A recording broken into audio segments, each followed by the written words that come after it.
আমি মীর জাফরকে পছন্দ করি না, কারণ সে ছিল বিশ্বাসঘাতক।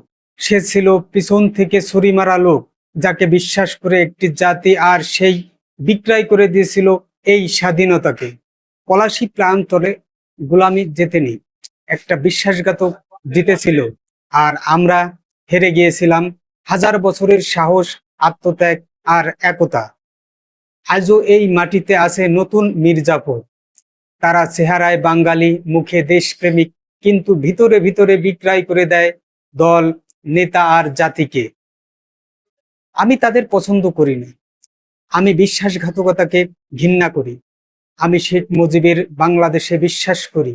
আমি সেই তরুণ, সত্যের জন্য একা লড়তে জানি। আমি সেই কর্মী, যে ন্যায়ের পক্ষে লড়াই করে যায়।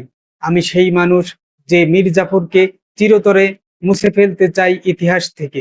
ভুলে যেও না, দেশপ্রেমিকরা কখনো একা না হয়, আর মীর জাফররা চিরকাল অভিশপ্ত থাকে।